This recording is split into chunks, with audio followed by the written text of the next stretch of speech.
Broadcasting to you from the heart of northern Minnesota. I got a bit of an itch. You are listening to the best music-oriented podcast and web series on all of YouTube. Ladies and gentlemen, this is the Roger Radio Show. I, as always, am your number one DJ and ladies man, Roger Radio. And I'm Aegis on Levity. The certified Frank Zappa impersonator, certified Charles Manson impersonator, certified Slash impersonator, and alleged certified singer. He's got a bigger resume than I do. Anyways, ladies and gentlemen, welcome to another legit album review. Before we get started with today's podcast, I'm sure a lot of you will notice that the title crawl where the breaking news hasn't been around for the last few episodes.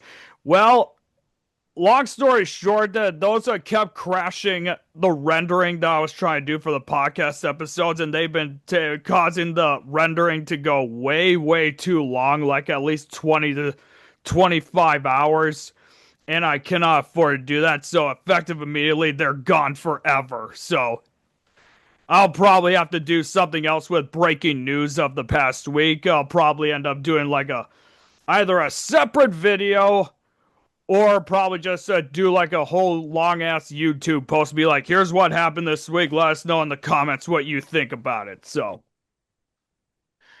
I figure because it's a long weekend for me, because I don't have to work for the next 5 days, 5 to 6 days at least. I was kind of in a kick for making more content.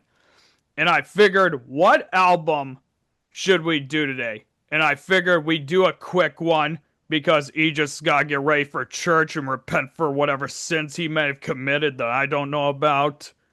And I figured, what better album to do than Santana's 1972 album, Caravanserai.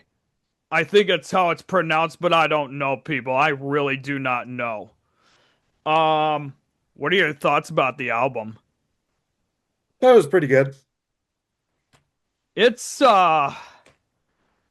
was unique, I would say. Obviously, I'm a Carlos Santana fan. You know, my parents are diehard Santana fans, and this album, honestly, it feels like it's a hidden gem, to say the least. It actually had some good tunes. It felt immersive to listen to. There were I really liked the soloing on it, on the guitar soloing. Oh, yeah. Yeah. If there's one guy who's really good with solo guitaring, it's Carlos Santana. You know, I would say there were a couple downers that I did hear. We'll get to those in a bit, but overall, the album I thought was pretty enjoyable. You know, it's one album I would probably definitely listen to when I'm Alrighty, so the album was released on October 11th, 1972. It was recorded from February 21st to May 5th of 1972 at none other than Columbia Studios in San Francisco, California. The genres are jazz fusion and Latin rock. It was released by none other than the Columbia Records, and it's also known as CBS, you know, because it says Columbia/CBS on the Wikipedia page. And the producers were none other than Michael Shreve and Carlos Santana. And yeah, that's pretty much it for the info. The album was mixed and released in both stereo and quadraphonic. You know the old quadraphonic mixes, right? Yeah. I do. You know, like, I think the only time I heard anyone do a quadraphonic mix was Pink Floyd with Dark Side of the Moon, and that was it, so. The album was supported, obviously, with a tour, which spanned throughout the Americas, Europe, Asia, and Oceania, and lasted from September 72 to December 73. The shows on July 3rd and 4th of 73 at the Osaka Kosai Nankin Kaiken in Osaka, Japan were released as the triple vinyl LP Lotus in 1974. Now, here's something here that you will be surprised at. So, how Tales from Typographic Oceans from Yes was influenced by the works of Paramahansa Yogananda to influence that album. There was actually, when you open the gatefold of the vinyl, there's actually a quote in there that's from his book, Metaphysical Meditations. And the quote says this: the body melts into the universe. The universe melts into the soundless voice. The sound melts into the all shining light, and the light enters the bosom of infinite joy. I think that's what Santana had in mind when he made this album. Because here is like something here that I did find that was from All Music. It's not on the Wikipedia page, obviously, but here's what it says for it. Or actually, I'll get to that in a quick second. Um, so the album actually did decent. It got 4.5 out of 5 stars by All Music. Kreisgau's record guide gave it a B minus. It was not rated on Rolling Stone. It was given 4 out of 5 stars by the Rolling Stone album guide. Encyclopedia of Popular Music gave it 5 stars, and Pitchfork gave it an 8.8 out of 10. The album reached number 8 in the Billboard 200 chart and number 6 in the R&B albums chart in 1972. The album was regarded as an artistic success, but the musical changes that began on its release in 72 marked the start of a fall in Santana's commercial popularity. In a 2013 interview, drummer and album co-producer Michael Shreve recalled that Columbia Records president Clive Davis obviously has since now passed away, God rest his soul. He, upon hearing the finished version of the album, flat out said to Carlos Santana that he was committing career suicide. In a 1976 interview in Rolling Stone by Ralph Gleason, said that the album affirmed and speaks directly to the universality of man, both in the sound of the music and in the vocals. Caravanserai was also voted number 609 in the third edition of Colin Larkins's all-time top 1,000 albums in 2000. Now, this quote that I'm going to read to you says this, and this was a screenshot that I had to find like in some website. I can't remember where, but here's what it says. Originally released in 1972, Caravanserai marked a creative turning point for Santana. 6 years of phenomenal success over 3 albums and extensive tours, this album would represent an expanding of the band's musical scope. Caravanserai takes fans on a harmonic and spiritual odyssey through jazz, a true document of crystalline imaginative vision. Caravanserai is a milestone in the history of Santana. You know, looking back on it with the spiritual odyssey thing, recalling the speaking directly to the universality of man in sound and music, and with the quote from Yogananda, it does make sense. It's supposed to like be a immersive instrumental piece. I would consider this, I think, I think Santana and mine had like the mentality of let's make a spiritual getaway immersive experience kind of album. What are your thoughts? That was a pretty good album. Some really good soloing. It made me think of something like Frank Zappa did with what the fuck's it called? Joe's Shut Up and Garage? Play Your Guitar. It's just Oh an yeah, album of guitar solos. This was kind of like that, but it did have a like couple songs with lyrics on it. But yeah, yeah. And I think it's for this album, it's less about listening to the lyrics in this, considering there are only 3 songs that have lyrics in it. And I think it's supposed to be more of an instrumental piece that has you thinking about a lot of things, like a spiritual rediscovery or spiritual getaway kind of thing, you know? I mean, I the album as a built up a decent cult following. It didn't do really well when it came out, but it did have a good following in the years to come. I personally loved this album. I really loved it. It was a very enjoyable experience. And the artwork, the album cover. Don't get me started with the album cover. It might actually be one of my favorite album covers. It's a whole caravan of camels, and then there's like that blood orange sun in the background, like it's supposed to be a Middle Eastern like a picture. Let's see here. The It did well for chartings. It peaked at number 6 in the UK albums chart, number 8 on the US Billboard Top LPs and Tape chart, number 6 on the US Best Selling Soul LPs chart, and for certifications, it's certified gold in Canada with 50,000 copies, gold in France with 100,000 copies, and it actually, to my surprise, achieved platinum in the US with 1 million copies. So that's decent, you know.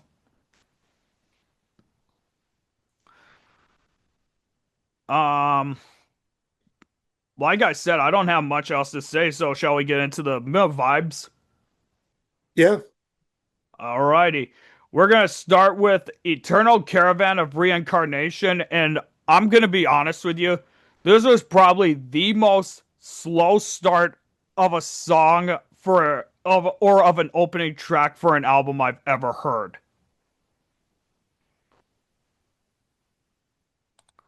One second. Yeah.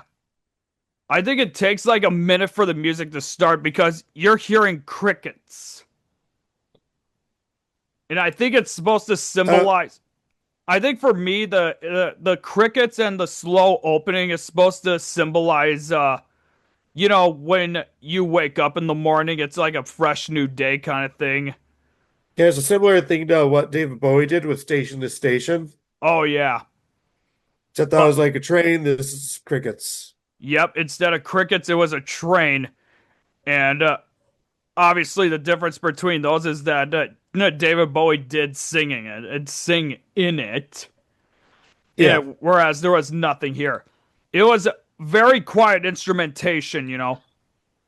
I feel like it was around the 2 minute mark when the music was like starting to get going, but even then it didn't really um go up here. It was still down here. And you could hear, dude, it sounds like, the jazz music they play when you're about to do spoken word or whatever in the 60s at like one of them clubs in downtown New York.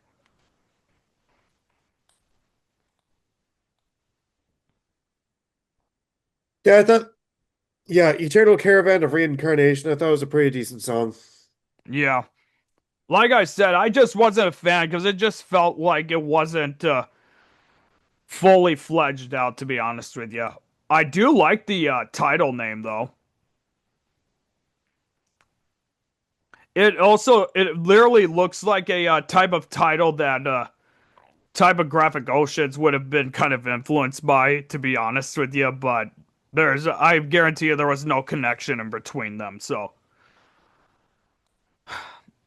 I don't really have much else to say for the song, really. Yeah, The me next, neither. the next song I do, and that's Waves Within, and this is probably my second favorite song on this album. I thought it was one of my favorites, but I thought it had some really good soloing in it. Oh yeah, I don't know what it was. I love the music that was in the background of it, aside from the solo guitar playing. And like I think there was like, if I remember correctly, I was hearing like a bass and the organ in it, and I loved how it sounded with that. I would safely say that this song was what really started the album off. Even though it was track number 2, it felt like this here's where the music started to really pick up. Yep. And like you said, the soloing that Carlos Santana did on here, like props to him, man. Hats off to him. Yeah, and then next we got Look Up. to see what's coming down. Yep. And I it said that does, was my third favorite song on the album.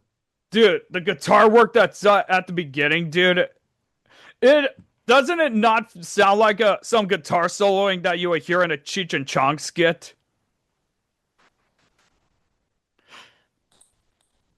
Like it still kept it going. Like even all the like you said with the solo guitar work on here, dude, it's just fucking insane, bro. Like oh, and also the bongos. You could hear the bongo of someone hitting the bongos.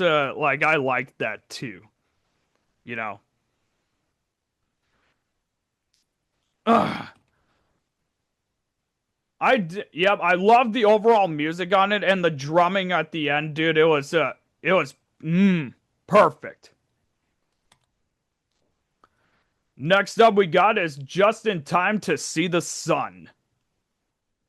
And this is the first album that has lyrics on it, but I do want to say this, like it felt optimistic. The music felt optimistic. I think there was something that genius.com said about this song here if you wanted to read that or pull it up. Yeah, it says Just in Time to See the Sun was an exotic world slash rock slash jazz piece by the ever expanding and reaching Santana band. The song was on the band's fourth album, Caravanserai. They were one to rest on his laurels or stick to boilerplate repertoire.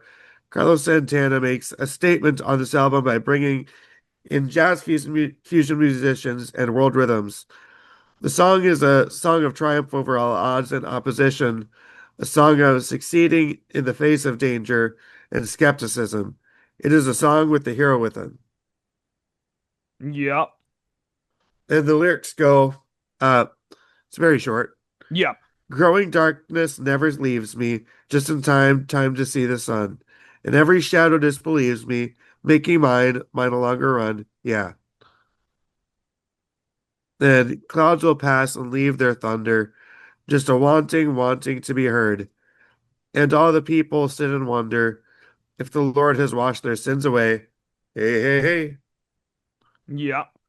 Oh, but dude, that last paragraph, you gotta admit, that's a pretty good one. All the people sin wonder if the Lord will wash their sins away. That's a pretty good one right there.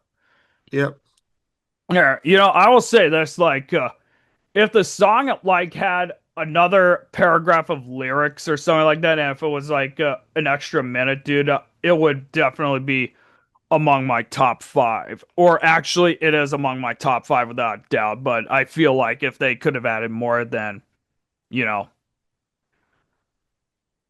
No, and I'll be honest with you, like Carlos Santana, like in his earlier days, like he was a lyricist, like he was a singer, obviously, but when you look at some of his later works, he committed to more of just being the guitarist and bringing in session singers. You know, like take a look at Supernatural or Shaman, for example, which are probably among some of his best works. Look at all of the people that he brought in. He's somebody who came from the zeitgeist of the late 60s, early 70s, and he was bringing in some of the most popular singers of the 90s and early 2000s at that time. You know, and even to hear him sing feels kind of oddish to say the least, you know.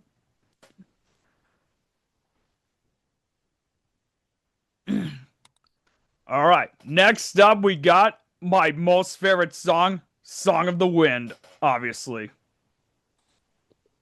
Personally, I thought it was kind of mid. It wasn't my favorite one on here. I loved the just the overall music, you know, like the guitar work, obviously, and the Yeah, the guitar organ. work was great. I don't know, it just had that really nice melody to it that I enjoyed.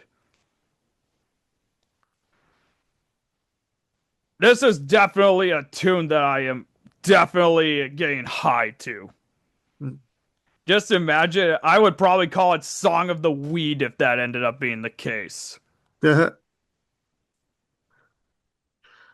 Like it's just like it's like a perfect middle of the pack kind of song, you know? I mean, and when you look at the album on YouTube Music. It's actually the most popular song on here with 11 million plays. So,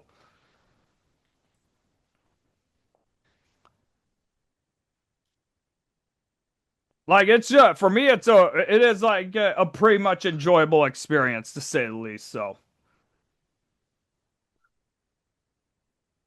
ah.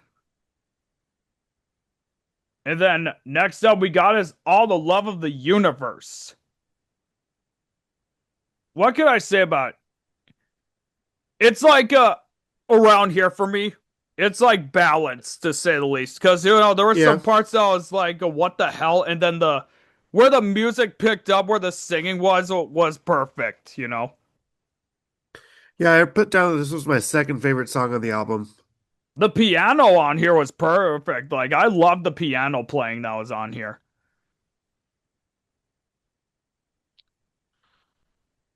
Oh, and then don't the guitar work once again around the 420 mark, man. And then just how the drums were starting to pick up too. I really loved it too. So, ugh. Why don't you go ahead and read the lyrics again? All right. New thoughts will purify my mind and clean my body. New lives will fall together like an endless story. Yeah. All the love in the universe will be shared by all that's living. And I don't really care about tomorrow. Today is all I really need to find the answers. I'll find the constant flow of all the harmony, yeah. And I don't really care about tomorrow. Today is all I really need to find the answers. I'll find the constant flow of the harmony, yeah. Everybody needs a helping hand. Everybody needs a helping hand. Everybody needs a helping hand. Mm-hmm.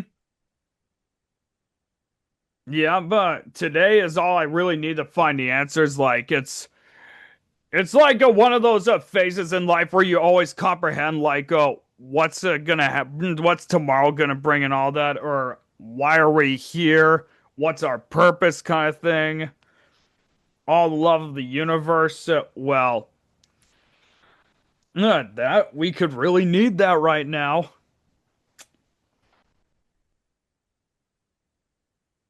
Next up, we got is Future Primitive, and I'll be honest with you, this is probably my second least favorite song here. I put down as my fourth favorite. The uh, the whole entire first 2 minutes, dude, it felt like if you take the space intro from Fly Like an Eagle by Steve Miller Band, but you decide to extend it way past the first minute mark, is how I would pronounce it. It felt like if I was in the Twilight Zone and if I was being endlessly stalked by the Smiling Man or Jeff the Killer. Like, I could just imagine I make a YouTube short that involves this song. I'm just walking down the street, mind my business, and there's you're creepy ass, like, stalking me. No top hat, you're wearing like a full black suit and holding an umbrella, just looking away when I look back at you, and then you just start walking more and more closer to me, and you stop when I look at you like, Yeah, every time you look away, I just get closer like the fucking weeping angels in Doctor Who. yeah. And even like the Slender Man too, for example. Yeah. But yeah, it was something about this song that I just could not really gel with, though. Yeah. The next song is probably my third most favorite, and it's Stoneflower. I put down it was one of my least favorite. I mean, this is the most full-fledged song that has like at least more lyrics into it. You know, for me, this is a song that I would probably be listening to if I was on a spring break getaway in Egypt.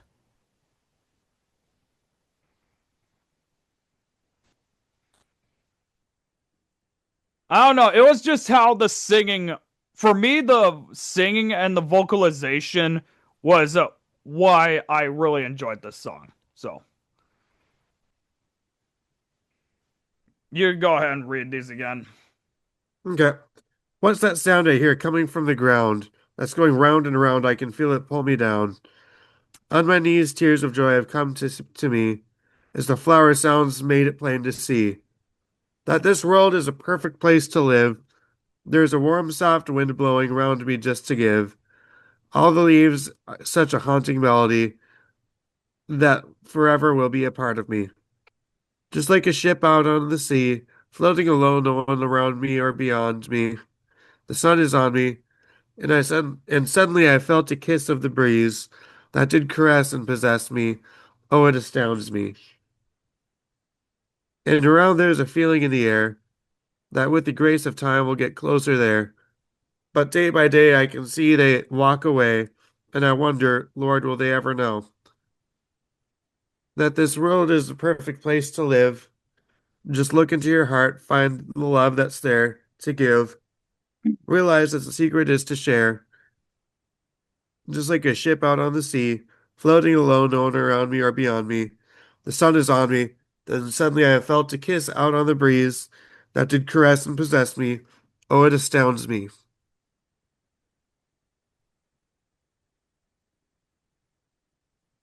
Yeah.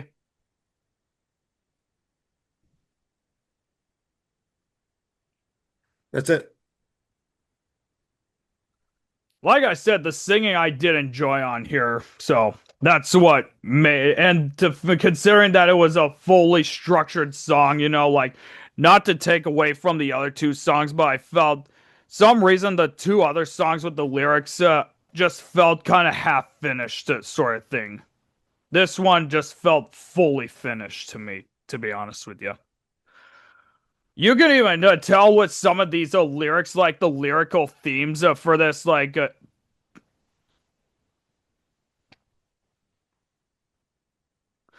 next up, we got is La Fuente del Ritmo. The bongos. The bongos and the drums at the beginning, I fucking loved them. Yeah, this was my favorite song on the album. Dude, doesn't it just feel so exciting? Hmm. And not to mention, dude, the guitar work. Imagine you put Carlos Santana and Frank Zappa in a soloing duel, and you have to figure out, well, who the fuck won that? I guarantee you, Carlos Santana would come with a structured guitar work of like how the soloing would be done. Frank Zappa would just show up. All right, how do I do this? Ah, I got an idea. Hmm. Oh, and not to mention the keyboards around the near the 3 minute mark. I really love that too. I think this would probably be number 4 on my list. Yeah. You know, fully structured without a doubt, man. And finally, we got every step of the way. Just like with Honestly, the opening for this album, this album feels like the quietest of a closer. Not saying it's in a bad way, but it just has that right mood. yeah, I put down as my least favorite song. I thought the second half kind of picked up though. Yeah, it did feel like it. Like you hear some of the guitar work or how the music sounds like at the end, but it feels like you were cock blocked. I was not expecting them to do like a fade out. I expected them to just do, how it sounded, and then or that kind of thing. But I wasn't expecting a fade out, to be honest with you. For me, that fade out just felt like I got teased the whole time, just like how a girl teases me.